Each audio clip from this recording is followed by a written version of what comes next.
Тағы да кеш жарық, ағайын тұсқан бауырлар. Бүгін 15 қаңтар 2024 жыл. Астана қаласындағы Тұран көшесінің бойындағы Chevrolet Allure автосалонына келіп қалдық. Автошолу жасау үшін. Мені көріп отырсыздар. Мынаның бәрі үлкен кроссоверлер, жол талғамайтын Chevrolet'тің. Мына білесіздер, Chevrolet Onix бір жылдан асты. Нарыққа шыққанына Chevrolet Lachetti, Chevrolet Onix'тер мені қатар-қатарымен жиналып тұр. Енді бір қызық деректі айтайын. Мынау Chevrolet Lachetti туралы айта кетейін. Chevrolet Lachetti алғашқы шыққан кезде мен айтқан едім, бұл Chevrolet Lachetti'ді өте кеш шығарып қойды. Не дегенмен Cobalt өте танымал болып кетті да. Бұл енді Cobalt сияқты қатты бір танымал болады деп айта алмаймын. Бұл Chevrolet'тің ғұмыры ұзаққа бармайды деп едім. Сол айтқаным міне рас келді. Мен видео обзорларда айтқан едім, Chevrolet Lachetti бұл енді Cobalt'тың орнын баса алмайды.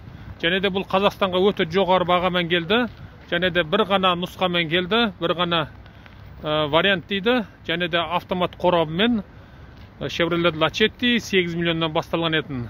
Қазір мынау желтоқсандағы акциядан кейін 90 мың теңге қайта бағасын көтеріп қойыпты. 8 миллион 90 мың деп бүгін оқығандай болдым.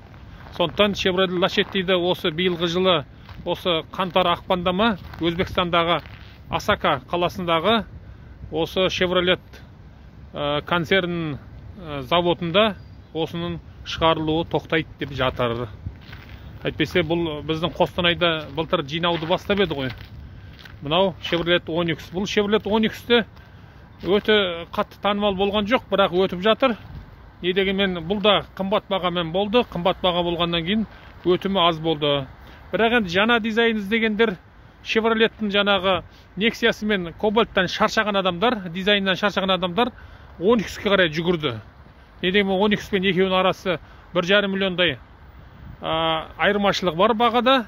Onix бұл жерде енді 1.5 турбо мотор ерекшелігі. Сол турбо моторға қарамай, енді турбо мотор болғанда кейінгі заманауи жаңа қозғалтқыштар ғой. Соған қарамай осы Onix'тер аса қатты өтімді болмаса да біразы өтті. Не дегенмен бұның дизайны сәл болса да соңғы Chevrolet Mondeo'ға ұқсас болып шықты ғой мынау. Мына Cobalt'тардың сұры енді міне. Cobalt'тың күміс түсі, серебристый түсі. Onix'тың да көгі де шығыпты. Ал енді осы 1-2 күн ішінде желтоқсан айында сатылымның нәтижесі шығатын болады Қазақстан бойынша. Міне Астана қаласы Тұран даңғылының бойындағы Chevrolet Allure автосалонына жүрміз. Мына білесіздер Lachetti. Бұл Lachetti да жақсы машина негізі. Өзгеше кішкене болса да дизайны. Жүрісі жақсы деп жатыр. Қорабы автомат. Сондықтан мұны сіздерге автошолу жасап жатырмыз осы автосалоннан. Өткен айда білесіздер, Chevrolet компаниясы акция жасады. Қытай көліктерінің бағасы төмен түсетін болды да, бұлар соны алдын ала білгендей ертерек қарекет жасады. Cobalt'қа миллион теңге, Chevrolet Lachetti'ге 1,5 миллиондай бағаны төмен түсіріп тастап, машина алам деп жүрген адамдардың көбісі, әсіресе таксопарктар, жекеше таксопарктар Chevrolet Cobalt'ты өте көп мөлшерде алып, саудасы қызу жүрді. Енді бүгін 15 қаңтар 2024 жыл осы 1-2 күн ішінде Колесо KZ сайтына декабрь айындағы машинаның сатылымының нәтижесі шығады. Және де 23 жылғы сатылымның нәтижесі шығатын болады. Көреміз енді. Бұл жолда да мен ойымша точно нақты айталамын. Cobalt көлігі енді орасан зор сатылыммен бірінші орынға шығады. Және де бірінші орынды бермейді деп ойлаймын. Не дегенмен Chevrolet'тің бағасы механикасы 5,5 миллион, автоматы 6 миллионнан желтоқсан айында сатылды.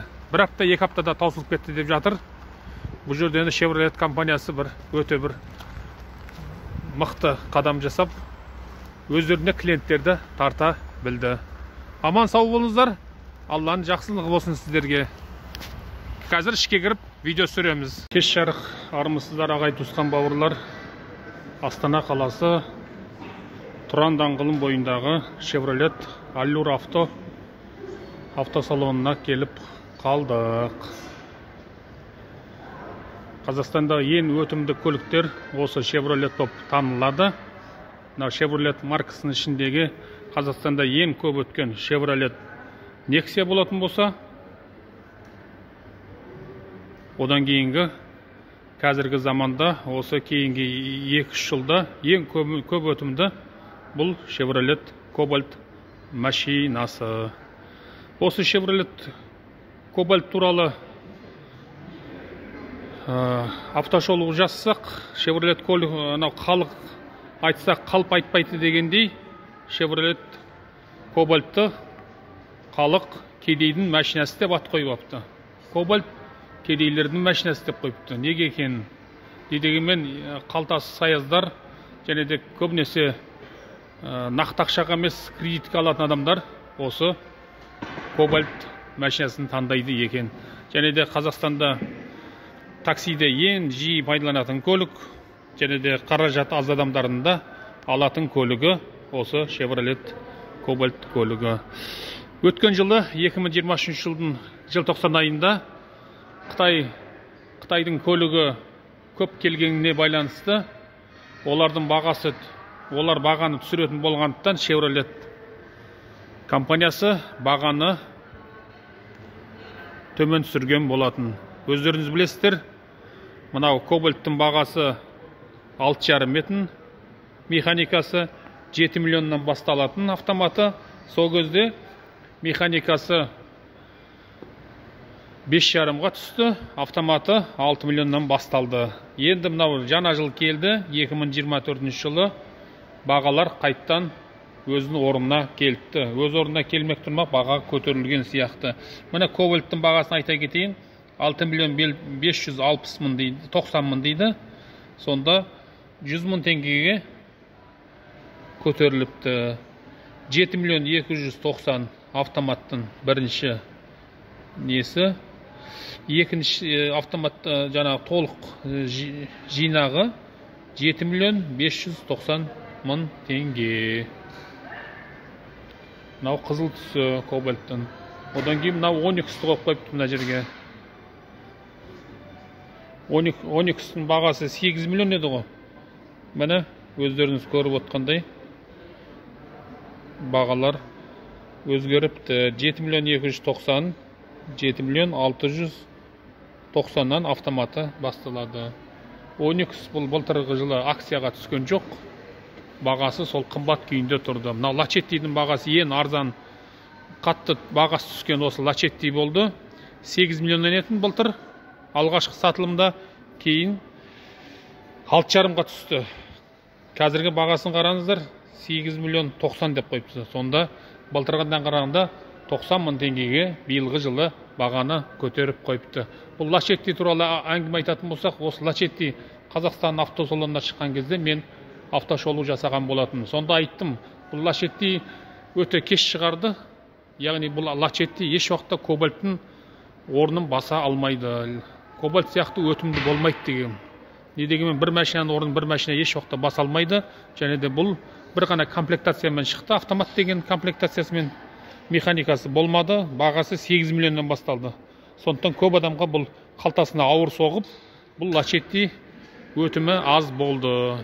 Бірақ жаман машина емес дейді, жақсы машина дейді. Бұл Ресейде Daewoo Gentra деген марка етін. Бұл негізі Каристің маркасы. Бұл шыққан Daewoo Gentra болып шығып, Өзбекстанда көп сатылды бұл. Әсіресе Ресейде, Москвада такси айдаушылар, такси жүргізушілер Daewoo Gentrаны көп мінген болатын. Біздің Қазақстанға бұл Chevrolet Lachetti болып қайта оралды. Бірақ ғұмыры ұзақ болмайтын сияқты. Биыл осы қаңтардың аяғында ма, ақпанда ма Өзбекстандағы Асака қаласындағы General Motors'ның Chevrolet компаниясының зауытында осы Lachetti маркасы тоқтатылады дейді, шығуы тоқтатылады дейді. Оның орнына басқа жаңа модель шығады дейді. Мынау алдарында тұрған Chevrolet Onyx тағы да қойып қойыпты мына Chevrolet Onix'ті. Бұның бағалары Chevrolet Onix емес екен, бұл Chevrolet Malibu. Бұл енді қымбат қой енді. 15 миллион 990 дейді. Сонда 16 миллионға Қазақстанда Chevrolet Mondeo-ны өтуі өте қиын. Баға көтеріңкі. Мына Chevrolet Tracker кроссовері, ең кіші кроссовері Chevrolet'тің. Бұлар өте қымбат етін былтыр. Содан кейін акцияда, желтоқсан айында акцияда бұларды 8,5-ға дейін түсірген болатын. Енді бағаны қараңыздар. Баға 10 миллион 400-ден жасап қойыпты. Ал енді ең жоғары комплектациясы 11 миллион 90 мың деп қойыпты. 10 миллион 400-ге бұл Chevrolet Tracker өтеді деп мен ойламаймын. Көп өтеді деп ойламаймын. Дегенмен бұға конкуренция өте көп. Қытайдың көліктері бұдан гөрі жақсы өтеді деп ойлаймын. Мына Chevrolet Equinox, ана жақта Chevrolet Onix. Міне автошолу. Аман сау болыңыздар. Қазақстандағы ең көп өткен көлік, бұл енді Қазақстандағы нөмір 1 десек болады. Сатылым бойынша әлі 2 жыл болды. Сатылым бойынша 1-ші орында келе жатыр. Яғни қол жетімді болғандықтан Chevrolet Cobalt деген көлік. Бұл 1.5 септі қозғалтқыш, қорабы механика, одан кейін автомат. Автоматы көп сатылды, механикасы сатылымы өте аз болды. Дегенмен арада 500 мың теңге айырмашылық болғандықтан көп адамдар автоматқа жүгірді, автомат алуға. Сондықтан Chevrolet Cobalt'ты бағанада айтып жатырмын. Cobalt кедейлердің машинасы деген атау алды бұл машина. Дегенмен қалталы азаматтар бұл көлікті мінбейді. Баяғыда Қазақстанда Daewoo Nexia машина айдағанды айтушы еді ғой. Nexia деген кедейлердің машинасы деп айтып жататын, Гранта мен Nexia-ны. Ал енді қазір Қазақстанда Гранта машинасы жоқ, Ресейден келуі аз, яғни бағасы өте қымбат Грантаның, ВАЗ Грантаның, Лада Гранта деп атады ғой. Ал енді ең Қазақстандағы өтімі көп осы Chevrolet Cobalt машинасы. Cobalt кедейлердің машинасы депті, атын қалайша қойған екен. Бір дуал ауыз солай айттау деймін дейді. Міне бұның жаңа дизайны шығады деп жатыр биылғы жылы. Мынау ескі дизайн тоқтайды дейді. Келер жылы осы биыл ақпан айында немесе наурыз айында Өзбекстанда Cobalt'тың жаңа дизайны шығады. Бұл жаңа Латин Америкасында, оңтүстік Америкада, әсіресе Бразилиядағы заводта осыдан 2 жыл бұрын жаңа дизайны шығып қойған еді. Жаңағы Chevrolet Onix, Chevrolet Mondeo, Chevrolet Malibu дейді. Chevrolet Malibu'дың дизайнына ұқсас болып шығады дейді. Мынау енді ескі дизайн. Бұл баяғы Ravon R4 болып шыққан дизайн, сол дизайн сақталып қалды. Chevrolet Onix, мынау Chevrolet Lachetti, Chevrolet Malibu, Chevrolet Tracker, Chevrolet Equinox деймі. Аталу өте қиын машина, кроссовер, бағасы да оның өте қымбат. Міне Chevroletтердің қатары. Сондықтан жаңа Cobalt жайлы біраз әңгіме айттым. Простой гидравликалық қорабы, автомат моторы простой дейді, атмосферный қозғалтқыш, 1.5 цепной ГРМ, яғни цеп, ГРМ-да цеп болады. Жөндеуге өте арзан дейді, жаңа обслуживание дейді орысша. Мынау артқы дизайны әлі де болса да кішкене болса да тартымды арт жағы. Енді алдыңғы дизайны бұл Chevrolet Cobalt'тың өте бір ескі дизайнда. Әлі өзгеріссіз келе жатыр. Өтімі жақсы болғаннан кейін бұл Chevrolet'ті де өзгертпей жатыр.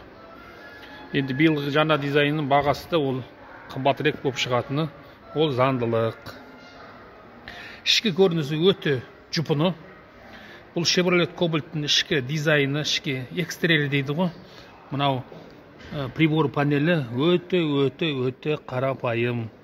Бұл былайша айтқанда 90 жылдарға, соңғы 90 жылдың соңғы жылдары, яғни 2000 жылдың басындағы дизайн болып қалып кеткен. Ал енді бұның жаңағы табло прибор дейді ғой, мына спидометрді көрсетуі өте көзге оғаш. Көк жанып тұрады. Баяғы 2000 жылдың басы, немесе 90 жылдың аяғындағы, немесе 90 жылдың басы деп айтсақ болады. Сол бір дизайнда қалып қойған. Тек қана қарапайымдылығы, бағасының арзандығы ғана бұл машинаны тартымды етті және өтімді етті. Дегенмен Қазақстанға машина кірмей қалды. Өзбекстанның Андижан облысындағы Асака деген қалада осы машина толық локализация әдісімен жасалады, жиналады, және де крупноузловой дейді, ірі бөлшектермен Қазақстанға келіп, Қостанайдағы Сары Арқа пром зауытында қайттан жиналады.